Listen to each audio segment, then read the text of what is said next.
Right. I think one of the things that we'd like to do is, I'm going to say a bit about the work I'm doing right now, and then we're going to have a few questions that, between each other, sort of begin to stage a conversation and open it out to the audience as well. I think that's the plan.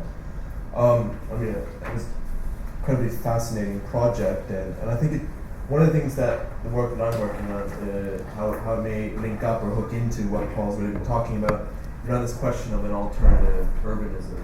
And there's a wonderful phrase that he used also, this notion of a bare life urbanism, sort of urban places on the margins in all sorts of ways. And I think I'm reminded of a phrase from Herman Melville from Moby Dick, actually, where he talks about how true places are always places that are never on a map.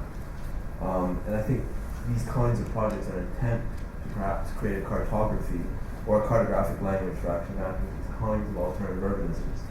Now, I'll be talking about a rather different set of urbanisms, if you like, which is focusing on a project I've been doing for the last couple of years on the sort of historical and political geography of squatting in Berlin, sort of from the late 60s, early 1970s onwards.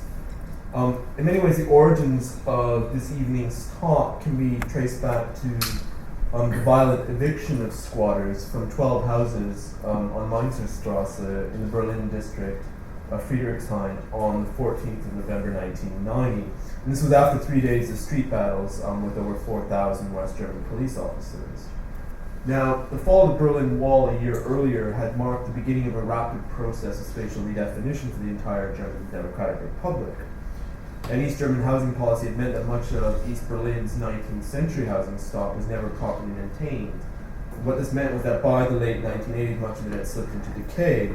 And with reunification, formerly nationalized property was quickly seized and transferred to private ownership, while planning imperatives prioritized the urbanization of capital and the creative destruction of previously socialist space.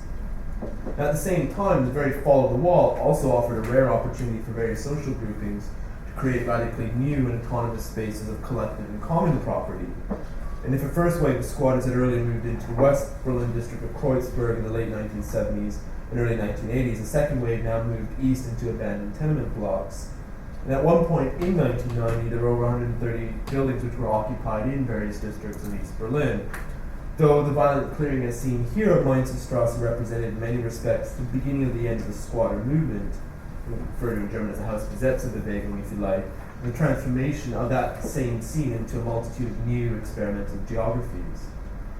But one of the things that I found out in the course of the research that I've done so far is that neither this collective composition of new zones of solidarity nor the tactics or performances that were being deployed by activist communities in Berlin in the 1990s were really particularly new. Squatting and other occupation-based practices formed only one part of a much more complex historical geography of resistance in West Germany, and how that sort of historical geography was partly about the reimagining of the city or of the urban as a space of refuge, as a space of gathering and subversion. So from the student movement and the extra-parliamentary opposition, or the APO as it was referred to in German, Außerparlamentarische Opposition, of the 1960s to new social movements and violent struggles in the 1970s, a whole repertoire of oppositional strategies were being developed, which actively explored the possibility of forging an alternative public sphere and a renewed right to urban life. And what I want to do this evening is really focus my attention on this relationship between squatting and the built form. And what I want to suggest is really that to squat was to make a spatial commitment to producing a new set of effective and autonomous geographies of attachment, of dwelling, and expression. And while the squatting movement undoubtedly attracted those who wished to protect the lack of affordable housing, rampant property speculation, and the negative effects of post-war urban redevelopment, it also offered, I think, an opportunity for many to quite literally build an alternative habitus, where the very practice of squatting became the basis for producing a common spatial field, a field where principles and practices of cooperative living intersected with juggled political commitments, emotional attachments, and the mundane materialisms of domesticity, occupation, and renovation. And what I'm going to do is really just sort of set out some of the coordinates of what a thick description of the squatting scene in Berlin would look like, and how that may allow us to begin to think about new ways of inhabiting and imagining the city. That's something hopefully we can come back to in questions as well. Now, the historical geography of squatting in West Germany does not have its origins in Berlin per se, but rather, if you like, in Frankfurt, where on the 19th of September 1970, an abandoned Jugendstil apartment on Epsteinerstrasse in the city's west end was reoccupied. I should also point out that there were vibrant scenes elsewhere in Germany, from Freiburg to Göttingen, Hamburg as well. But it was ultimately West Berlin that came to sort of occupy a privileged position within the Besetzer Szene, or the Besetzer scene. And as Belinda Davis has recently noted, the broad spectrum of New Left activism in West Germany promoted a geographical imagination of protest that situated activism squarely within West Berlin. Now, the first squat in Berlin began on the 4th of July 1971.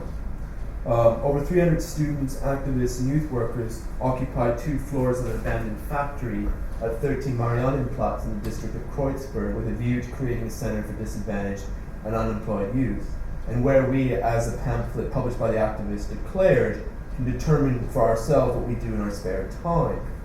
Despite initial clashes with police, municipal authorities eventually supported and legalized the initiative, which included plans for a metal and wood workshop, a studio, a clinic, and a theater space. And this was followed by further agitations in the winter of 1971 after teaching at the Technische Universität to protest the shooting of the militant activist Georg von Rau.